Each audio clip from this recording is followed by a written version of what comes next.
Assalamualaikum warahmatullahi wabarakatuh. Alhamdulillah, Allahumma sholli ala nabiyina Muhammad wa ala alihi washabbihi ajmain.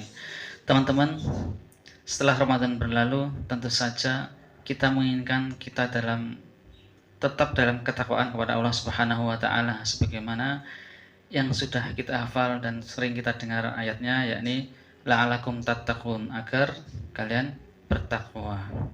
Namun menjadi fenomena yang sudah umum ya teman-teman sekalian, setelah Ramadan berlalu, banyak di antara kaum muslimin ini seolah-olah sudah lupa dengan masjidnya karena dengan berbagai macam kesibukannya katanya.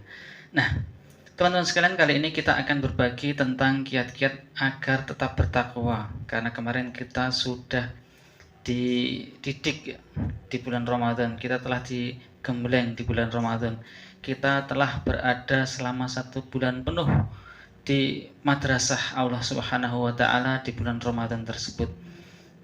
Bukti akan ketakwaan adalah setelah Ramadan. Kalau Ramadan, insya Allah banyak orang berbondong-bondong untuk ketaatan kepada Allah Subhanahu wa taala. Namun buktinya adalah setelah bulan Ramadan berlalu. Nah, namun sebelumnya teman-teman sekalian, sebelum kita berbagi tentang kiat-kiat agar bertakwa, adalah terlebih dahulu kita untuk mengetahui makna apa itu takwa. Jika kita tengok sejenak di dalam tafsir Ibnu Katsir rahimahullah, beliau menafsirkan tentang takwa di dalam surat Al-Baqarah ayat yang kedua ya. Beliau menceritakan tentang dialog ataupun diskusinya antara Umar bin Khattab radhiyallahu anhu dengan sahabatnya, yakni Ubay bin Ka'ab radhiyallahu anhu. Umar bertanya kepada Ubay, "Wahai Ubay bin Ka'ab, apa itu takwa?" Gitu. Kemudian sahabat yang alim ini, sahabat yang terkenal dengan kezuhudan dan ilmunya yang mumpuni ini pun menjawab, "Wahai Amirul Mukminin, apakah engkau pernah berjalan di jalan yang banyak berduri?" Kurang lebihnya seperti itu. Maka Umar pun menjawab, "Iya, saya pernah, saya tahu." Maka Ubay pun bertanya kembali, "Bagaimana yang engkau lakukan wahai Amirul Mukminin jika engkau berjalan di jalan yang penuh dengan duri?" Maka Umar bin Khattab, "Ya, tentu saja saya akan berhati-hati." Maka Ubay bin Ka'ab pun menimpali dengan mengatakan, "Itulah takwa, wahai Amirul Mukminin." Ya, teman-teman sekalian, itulah takwa. Takwa adalah hati-hati. Sebagaimana kita kemarin di bulan Ramadan berhati-hati. Hati-hati supaya puasanya tidak batal. Hati-hati supaya pahala puasa itu tidak rusak ataupun sampai hilang. Yakni dengan hati-hati jangan sampai melanggar apa yang dilarang oleh Allah Subhanahu wa taala. Itu adalah hati-hati.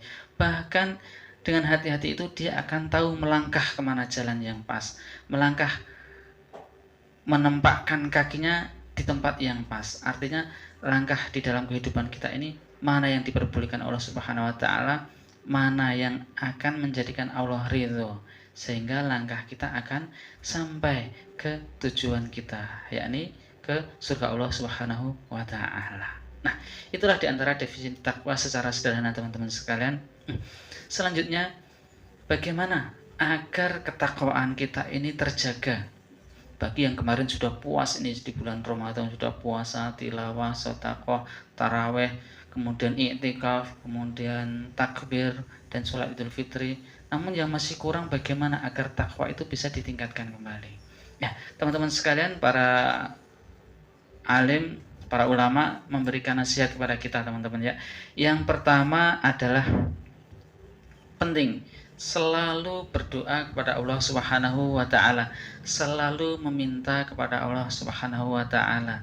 Di antaranya dengan doa yang cukup masyhur ya, sudah kita hafal, ya muqallibal qulub tsabit qalbi ala dinik, atau ya muqallibal qulub tsabit qalbi ala dinika wa ta'atik, begitu ya.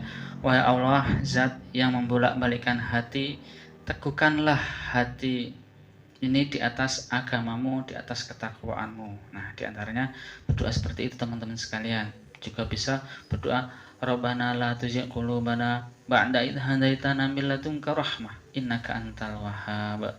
Dan doa-doa yang lain yang intinya kita meminta supaya diberikan petunjuk dan ditetapkan keteguhan hati kita, ketakwaan kita agar selalu dalam ridha Allah Subhanahu wa taala.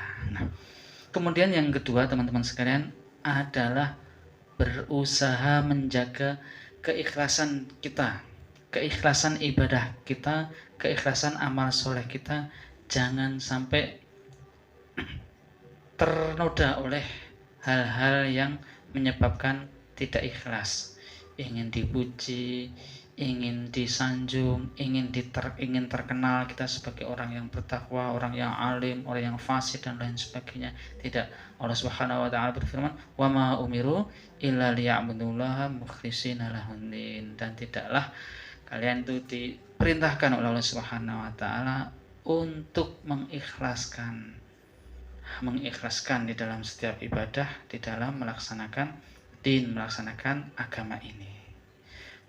Apalagi sampai melakukan kesyirikan teman-teman sekalian. Jangan sampai. Sebab Rasulullah SAW pernah bersabda di dalam hadis qudsi ya, riwayat Muslim nomor 2985 insyaallah. Yakni qala Allah tabaraka wa ta'ala ana aghnas syuraka'i anisyirki man amila amalan asyraka fihi ma'i ghairi taraktuhu wasyirkahu. Allah tabaraka wa ta'ala berfirman, aku sama sekali tidak butuh pada sekutu dalam perbuatan syirik. Barang siapa yang menyekutukan Allah maksudnya dengan selain aku, dengan selain Allah, maka Allah akan meninggalkannya dan perbuatan syiriknya. Jadi siapa yang melakukan kesyirikan, maka Allah akan tinggalkan. Juga amalannya ditinggalkan, tidak akan diterima amalan yang berbau-bau kesyirikan itu ya. Mungkin ada pembahasan khusus tentang syirik ini ya, supaya jangan sampai kita terjerumus ke dalam hal-hal yang berbau kesyirikan, sehingga kita tetap harus menjaga keikhlasan. Sehingga teman-teman sekalian, kalau ikhlas, amal-amal ibadah kita itu akan langgeng. Sebagaimana para ulama mengatakan, makana lillahi ya boko gitu ya. Segala sesuatu yang didasari ikhlas karena Allah pasti akan langgeng. Kita punya amalan apa saja ya, dengan ikhlas insya Allah akan langgeng terus menerus. Sholat duha yang ikhlas, sholat malam yang ikhlas, baca Quran sehari misal 1 juz atau setengah juz atau 2 juz, ikhlas karena Allah, insya Allah itu akan terus langgeng. Dan amalan-amalan yang lainnya ya. Begitu sebaliknya Ibnu Taimiyah rahimahullah mengatakan, wa ma la yakunu lahu la yanfa'u wa la yandumu. Segala sesuatu yang tidak didasari ikhlas karena Allah pasti tidak akan bermanfaat dan tidak akan kekal. Nah, kalau segala sesuatu amal ibadah, amal soleh yang tidak didasari ikhlas, maka nggak ada manfaatnya teman-teman sekalian. Bahkan tidak akan kekal gitu, akan hilang, akan berhenti di suatu saat atas karena kejenuhan atau yang lain sebagainya. Nah, demikian dulu teman-teman, insya Allah akan dilanjut kembali di video berikutnya. Silahkan yang belum subscribe, silahkan untuk subscribe. Semoga Anda selalu dalam ridha Allah Subhanahu wa taala. Semoga kita semua selalu dalam lindungan Allah Subhanahu wa taala, dimudahkan urusan dan dilimpahkan rezekinya. Allahumma amin. Wassalamualaikum warahmatullahi wabarakatuh.